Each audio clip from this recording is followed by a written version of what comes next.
During my mother's funeral, a tense atmosphere took shape when my mother-in-law arrived. With a smile, she casually mentioned that my home would now belong to her son. As she wandered through the rooms, she contemplated which one she might claim, even hinting at one with, "I wonder if this room would be suitable for me." I calmly corrected her, explaining that I was inheriting the house. Unfazed, she argued that since I was married to her son, everything I owned essentially belonged to him. "So, in a way, this house is my son's, right?" she said with a grin, her insensitivity glaring as she cheerfully suggested we start getting along better and implying a move-in was imminent. My frustration mounted as she seemed oblivious to my grief. "Why bring this up now? Can't you see this isn't the time?" I thought to myself. The house, filled with cherished memories of my parents, felt threatened by her unreasonable claim. Reflecting on my journey, I'm a 44-year-old who had nearly given up on marriage after turning 41. But then I met Brian, my now husband, who is 5 years younger.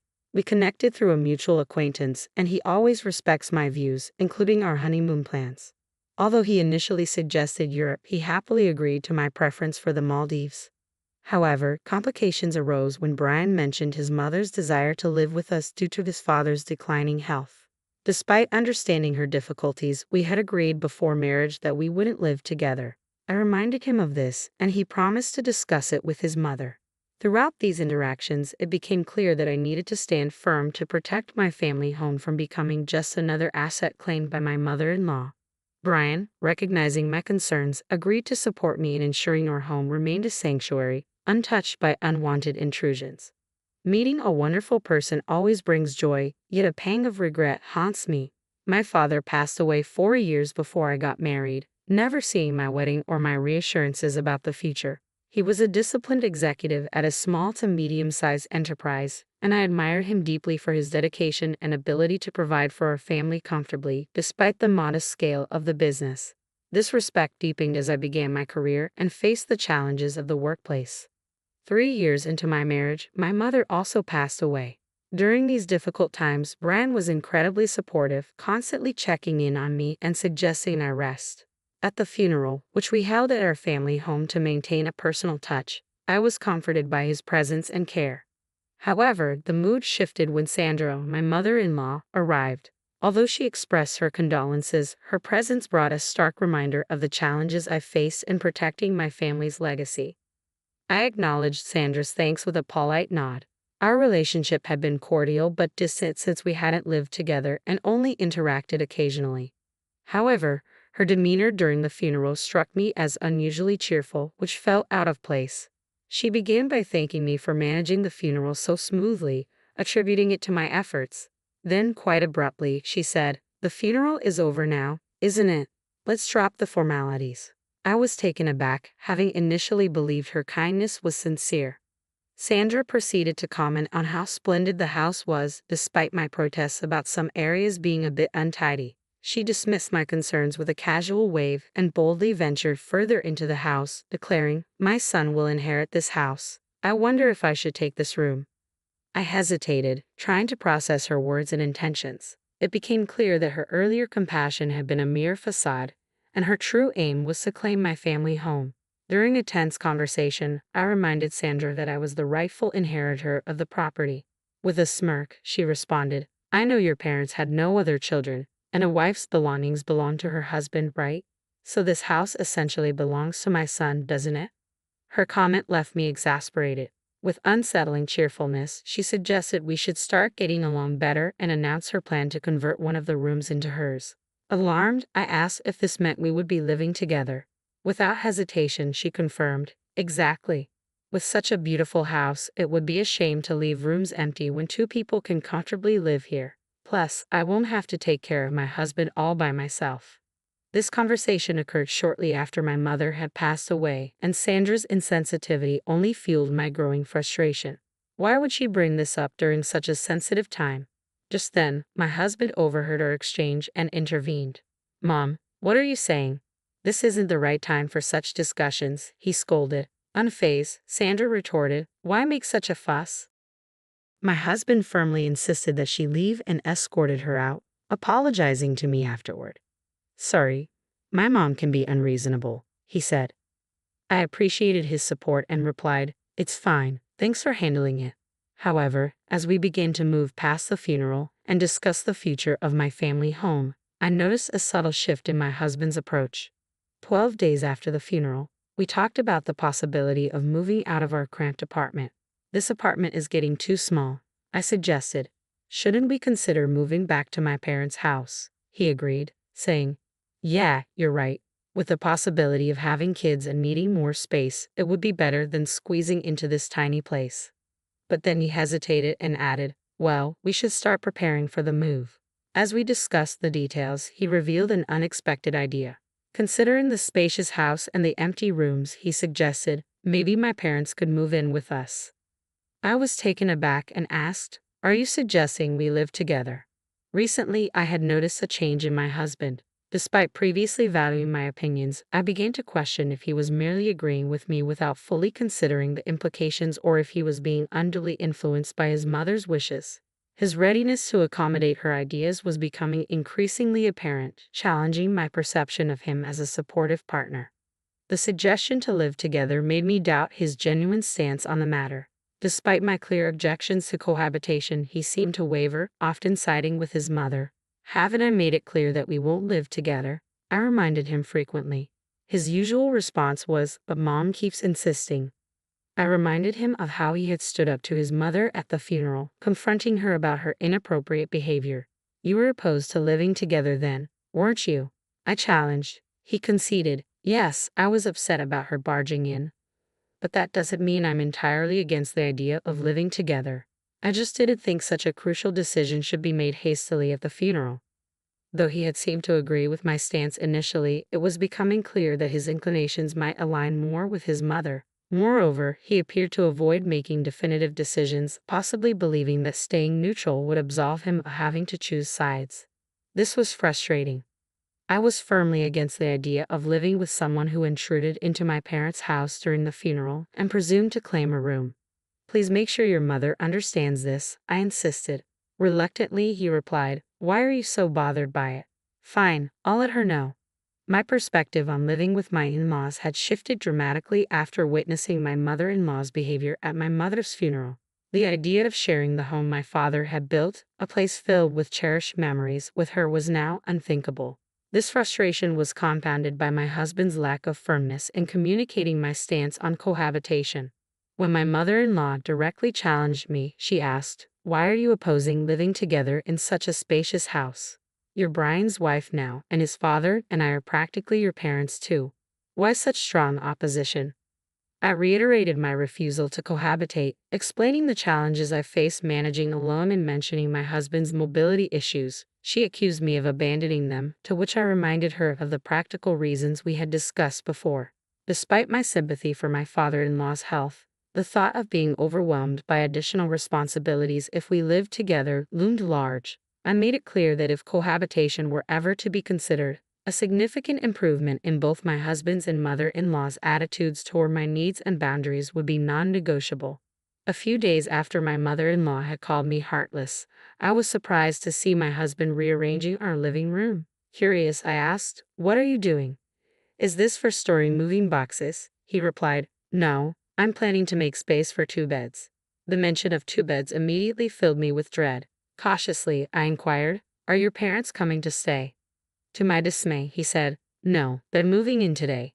The news hit me hard. Despite my clear objections, it seemed my husband and mother-in-law had decided on cohabitation without my consent. "Why is this happening?" I questioned, my frustration growing. He explained, "Their lease is up, so we decided they'd move here instead of renewing it. It'll be cramped with 4 of us, but we're moving soon, right? Just bear with it for a little while." "Distress," I reiterated. "That's not what I meant.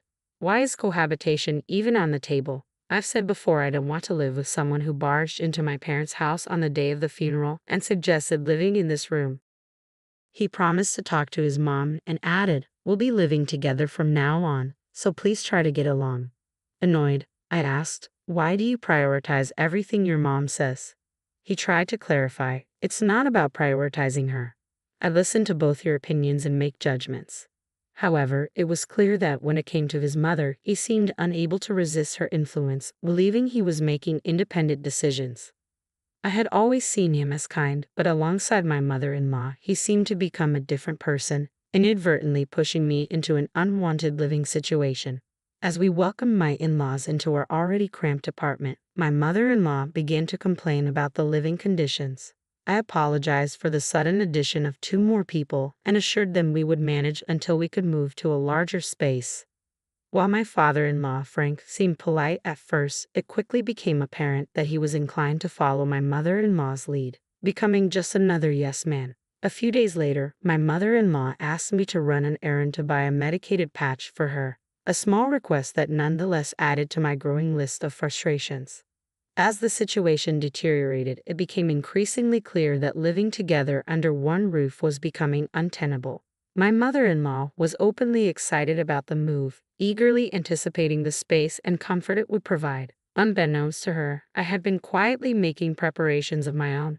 Determined to protect my parents' legacy and preserve the sanctity of my childhood home, I made a drastic decision after about 12 quiet days. I officially renounced my inheritance, securing court approval to relinquish my rights to the property.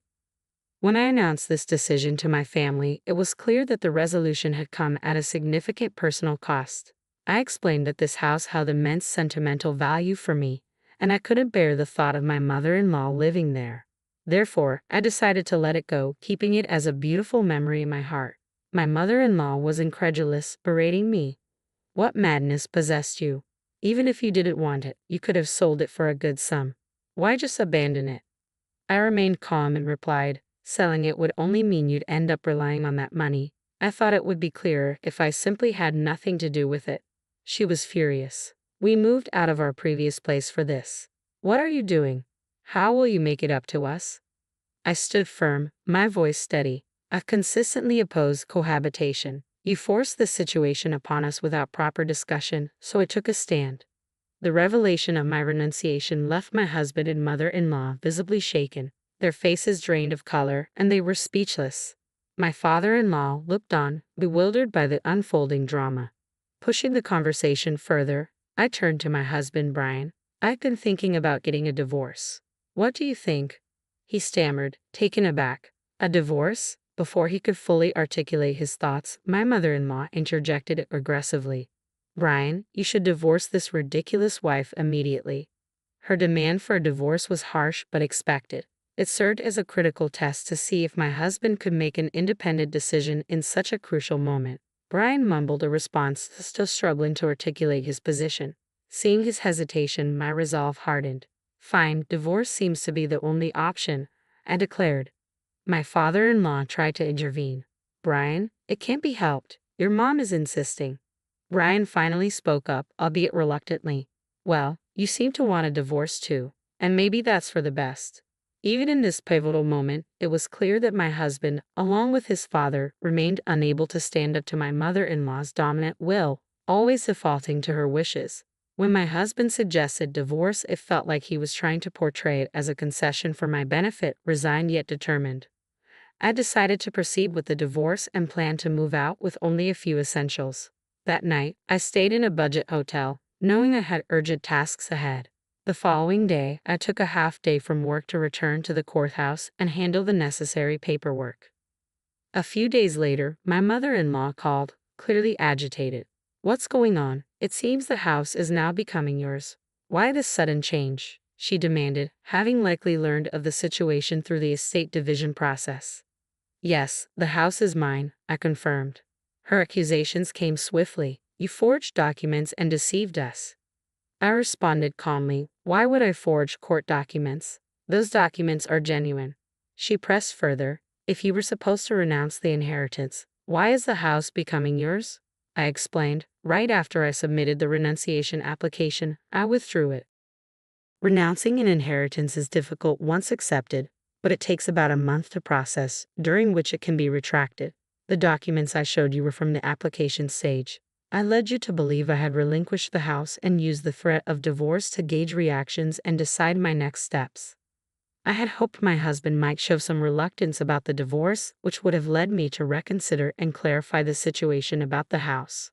However, things progressed differently. Since the house was acquired before the divorce, it was subject to division, but because it was an inherited asset, it was exempt from property division. My mother-in-law tried to salvage what she could.